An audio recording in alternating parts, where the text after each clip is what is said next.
Tampok sa Blaga SJN's adventure ng mahigit 40 content creators mula sa iba't ibang panig ng bansa ang island hopping at pag-akyat sa matukad rock formation sa Karamuan. Hindi pinalampas ng mga influencers ang malaparaisong tanawin ng Karamuan Islands. Sina Alexandra Greta Aquina, Renz Michael Lalik at Danny B ay kabilang sa mga umakyat sa matukad rock na kilala sa matarik ngunit rewarding na trail. Ayon sa kanila, kakaibang adventure at breathtaking view ang naghihintay sa tuktok ng rock formation. This is my first time, so sobrang ganda. Very hidden gem. Actually, spontaneous, I guess, kasi super na-amaze ako. I wasn't really expecting for Camarines Sur to actually look this good, feel this good. I've been to a lot of beaches already, so far medyo na-amaze talaga ako of how amazing Camarines Sur is.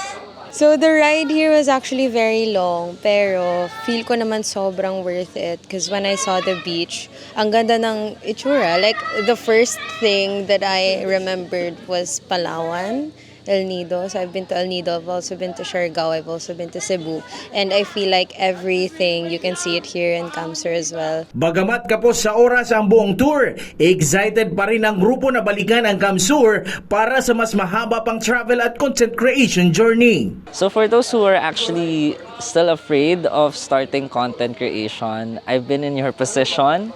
Actually, I still am. At times, kinakabahan pa din ako kasi, there's actually a lot of talented content creators out there. But of course, you'll never know if you can do it until you try. So for those who are aspiring to be a content creator, try lang ng try. Minsan magpe-fail, and that's really important kasi that's part of the journey.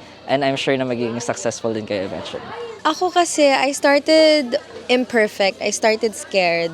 But I feel like you have to start somewhere for you to improve your craft. Kahit anong craft pa yan, may it be content creation or may it be any other talent or skill that you want to expose yourself into. So you just try. Kasi medyo cliche pakinggan, pero you only live once. So if you want to try something, try something. So if you want to try also to go to Camsur, go to Camsur. Like wala mawawala. You can just create memories and you can see the beauty the Philippines has to offer. Sa day 2 ng Blaga SJNs, talo-talo muna ang mga content creators and influencers sa kanilang puksaan kung saan todo saya ang todo effort ang pinamalas ng mga ito sa intense na kompetisyon. Sa gitna ng init ng sizzling heat sa Lago del Rey at hagik-hikan ng mga kalahok, 3 teams ang naglaban-laban sa iba't ibang palaro mula sa race, human wheelbarrow, paddling at marami pang iba para sa titulong Best Team sa Blaga Palusa. Hindi pa dyan natatapos ang adventure. Sinubukan din ng mga vloggers ang golf sa Pili Grove Golf Range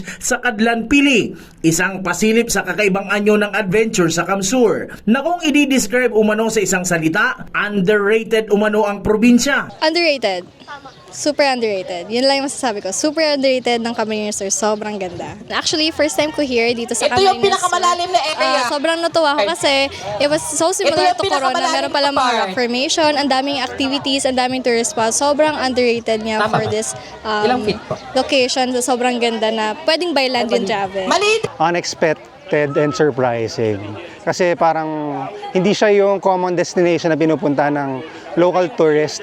Pero Camarines Sur has so much to offer pala na actually kahit ito lang i-visit mo parang napunta mo na yung mga top tourist spots sa Philippines. Parang ganon, yung katumbas niya. Ayon sa mga kalahok, hindi nila akalaing may ganitong klase ng off-the-grid adventure sa probinsya. Isang patunay na hindi lang ang syudad ang kayang magpasaya sa mga content creators. Ayon kay Ace Gapus, ang founder at CEO ng Blaga Palusa, lubos pa umano ang kanilang pasasalamat sa provincial government ng Camarines Sur, lalo na kay Governor El Rey Villaperte sa napakainit na pagtanggap at world-class na hospitality. First and foremost, on behalf of Isang malaking circle na daw. the management team, maraming salamat po sa Province of Camarines Sur, and of course to our governor, si Governor El Rey Villaperte, to the teams that helped us assemble Sige, this. pupo tayo ng isang malaking circle lang. Visit Camsur, the tourism offices. Maraming salamat po sa inyong lahat. Naku, grabe, ang ayos ng aming stay dito.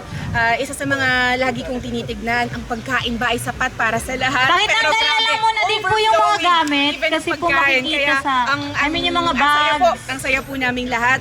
We're grateful for the warm welcome. Tapos na tayo, last We're na to, grateful last for na. all of the provisions. At maraming salamat din po for your time and effort in organizing all of this and helping us put this up. Hey guys, what's up? So right now, andito tayo ngayon sa Camarines Sur. So itatry natin yung napakalupet na wakeboarding dito sa napakalupet na wake park sa buong mundo. So yun, explore natin to.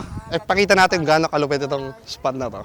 Sulit pero kulang pa, kaya ang nasa 40 na vloggers na sa Camsur bumisita, sa huling araw ay humirit pa. Huling araw nitong linggo sa probinsya ng mga vlogger galing sa iba't ibang panig ng bansa. Bago pa man umuwi, wakeboard sa CWC at golf sa Pili Grove ang pinuntirya. Si Gideon, sa sport na kailangan ng adrenaline at adventure vlog ang ginagawa. Tinuruan pa mag-wakeboard ang first-timer at lifestyle and event vlogger na si Ken Suratos. Actually, ako lang talaga, magaling talaga ako. Joke lang. Hindi, sobrang gagaling nila kuya magturo as in, sobra. I mean, kaya nakuha ko agad. Mga 3 tries, 4 tries. Actually, parang gusto ko na tumira dito eh. Parang gusto ko na talaga. Kay Gov, pwede niyo ako ampunin. Ayun, doon sa 3 days adventure po ng Vlogga Season Camsur, best memorable part is yung island hopping, tsaka yung naging team building dito yung group activity namin dito. Ayun, about sa culture, sobrang babait ng locals. Tsaka yung food, sobrang unique kasi dito nakatikim ng pizza na may laing. Sobrang sarap. Extreme sport na motocross naman ang makikita sa vlog ni Pia Gabriel mula Nueva Ecija. Dahil sa ito ang kanyang sport, pero dahil nakailang balik na siya sa Camsur para sa wakeboard, inatupag niya naman ang pag-golf. Matagal na kasi ako nakakapunta dito sa CWC. So, exactly CWC. So, since 2012 nakapunta na ako dito. And ang naging favorite ko dito, actually, kahit na malayo dito sa CWC, basta madadaan dito kahit nasa Iriga, Sorsogon, lagi namin hinahanap lagi CWC for wakeboarding. Lahat po sila, sir, ay talagang enjoy na enjoy. Ang daming mga activities na magagawa dito sa CWC. Nag-golf kami, nag-swimming kami, nag-wakeboarding kami, may mga nag-pro, may mga nag-beginner. Ang dami pang nagawa nung iba actually, and pinakamahalaga talaga, ang dami pagkain. Hindi, pero isa sa mga pinakagusto rin namin talaga is yung tao rin. The people are all very warm and welcoming to us. Pero again, ang daming adventures and experience ng ating mga vloggers and content creators. Kaya nag-enjoy po kaming lahat. Kulang ang isang linggo ayon sa Vlogapalooza team sa sobrang dami ng adventures at pasyalan na matatagpuan sa probinsya. Bukod sa wakeboarding kasi ito, sobrang ganda talaga ng wakeboarding. Kung pupunta kayo sa Camsur, i-try nyo lahat ng activities. May ATV, mayroong paddleboarding, tsaka yun, may mga iba-iba pa activities dito. Yes, always babalik tayo dito kasi promise, yung 5 to 7 days yung pag-iikot dito sa Camsur, sobrang kulang. To everybody watching this, napakaganda po dito sa Camsur. Ang daming pwedeng ma-experience, water sports, kung kayo ay adventurous na mountains, may mga mountains din dito. If you're island hopping, if you're into all of those water activities, nandito rin po yan.